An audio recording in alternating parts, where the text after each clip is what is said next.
el intercambio que tuve con gente de Somos México. Bueno, a raíz de lo que comenté la semana pasada de las preguntas que le había hecho a Somos México y cómo no me habían respondido, sí mencioné que el responsable de comunicación, no tenía yo a mano el tweet, el responsable de comunicación me había dado una serie de respuestas que me parecía que no respondían a mis preguntas. Me dijo que él tiene un canal de YouTube que se llama 500 Noches y me dijo que era seguidor de este canal, lo cual le agradezco muchísimo. Pero al parecer no se enteró que yo le había respondido a sus amables respuestas, que respondían a preguntas que no hice, pero al menos respondió. Y entonces entró al vídeo que hicimos sobre Somos México a decir lo siguiente. Yo, Amado Avendaño, responsable de comunicación de Somos México y parte de la Comisión de Documentos Básicos, contesté puntualmente tus cuestionamientos y veo que decidiste ignorarme. Está bien, van de nuevo por aquí. Inmediatamente le respondí. Pocos minutos después de que tú me mandaste sus tweets, yo te respondí lo siguiente en Twitter. Y ahí está. Ahí lo pueden encontrar conmigo. Yo soy @elnocturno en Twitter. Pocos minutos después te respondí, entiendo que prefieren no dar respuestas a las preguntas, sino a la interpretación que hacen de ellas. Gracias de todos modos por el esfuerzo de simularlo. Podría puntualizar todo lo que se eludió de mis preguntas, pero creo que es una pérdida de tiempo para todos. Como me repite las respuestas, ahora sí voy a puntualizar lo que se eludió de mis preguntas. Veamos cómo no se respondió a mis preguntas.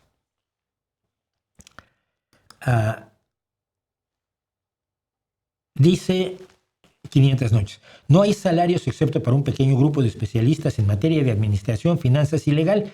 Todos los demás tenemos otras fuentes de ingresos propios, no de la organización. Todas las brigadas de afiliación y organización de asambleas, que son ya las bases de militantes, fue realizada con trabajo voluntario. Cada centavo que recibe la organización está escrupulosamente fiscalizado por el INE. Tenemos 28 auditores, no hay grandes donantes, esos están en otro lado. Incluso nuestro trabajo voluntario es fiscalizado o cualquier tipo de donación en especie, por minúscula que sea. Si con alguien son rigurosos, es con nosotros. Y le dije, a ver,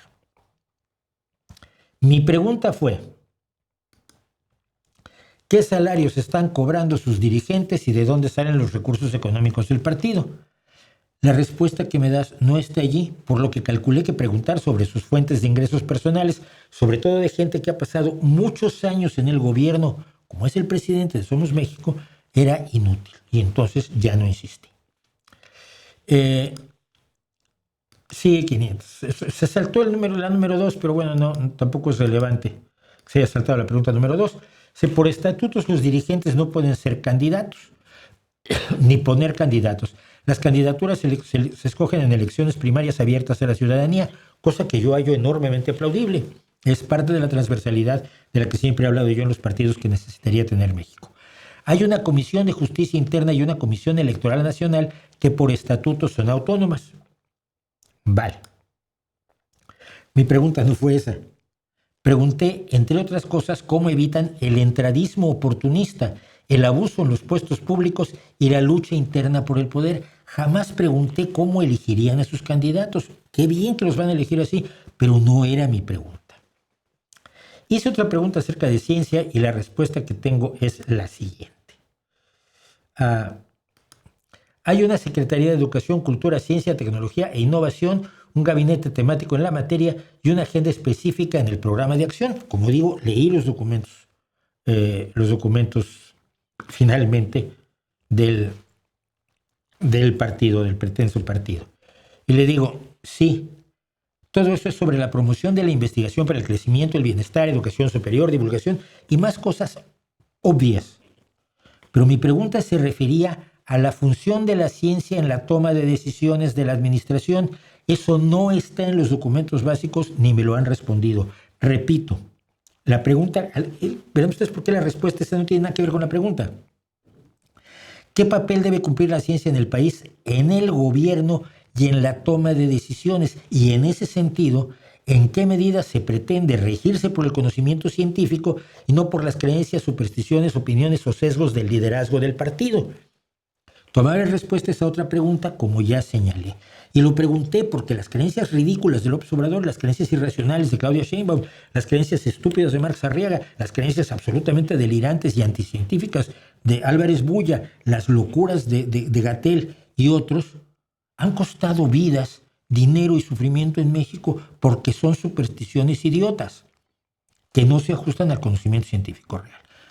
El gobierno, a la hora de tomar decisiones, se va a apoyar en los científicos, se va a apoyar en lo que creen, en la superstición, o en amiguitos que tienen una religión bien bonita y van a llevar a Maussan a la Cámara de Diputados. Es una pregunta muy sencilla. La quinta respuesta.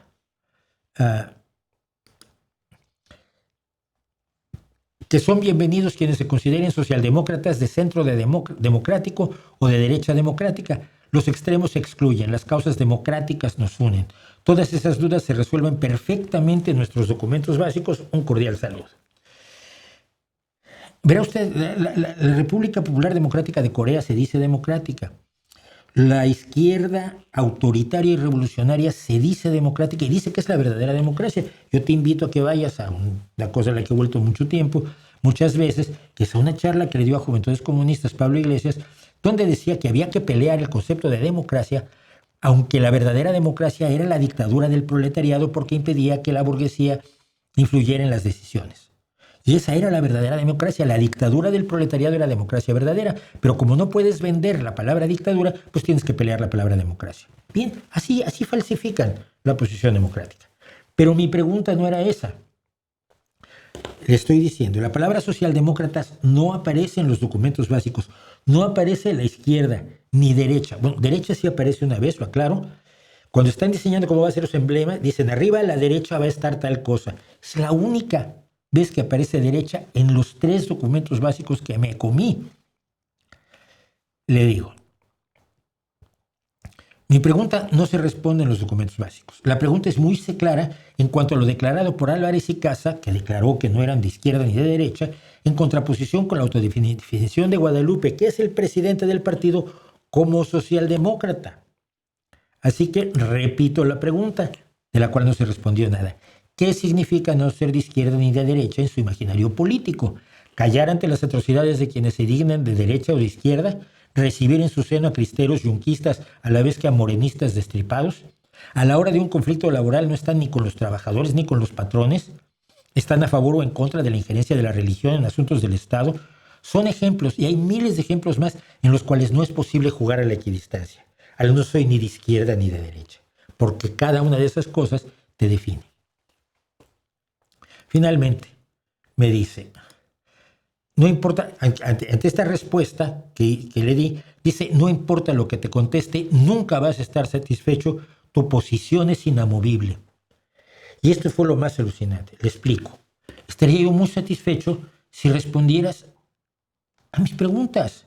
Jamás les pregunté si eran demócratas, les pregunté sobre el contraste entre las declaraciones de un dirigente sobre que no son de izquierda ni de derecha y de su presidente que dice ser de izquierda. Es muy sencillo y no hay mala fe. Y luego le explico. Una cosa muy importante.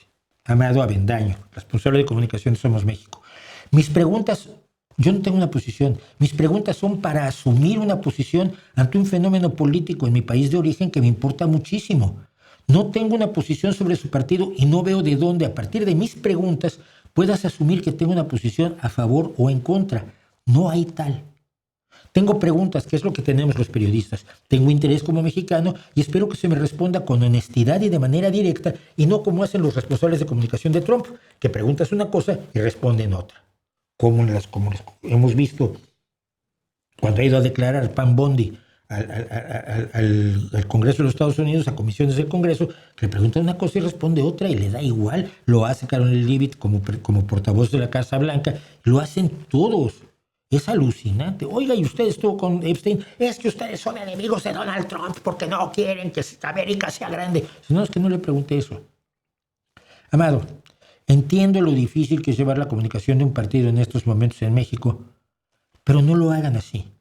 Dejen de asumir la mala fe y la confrontación por parte de quienes quieren información para saber si los promueven o no, si los votan o no, si los ven como opción ante el desastre o no, que es lo que busco.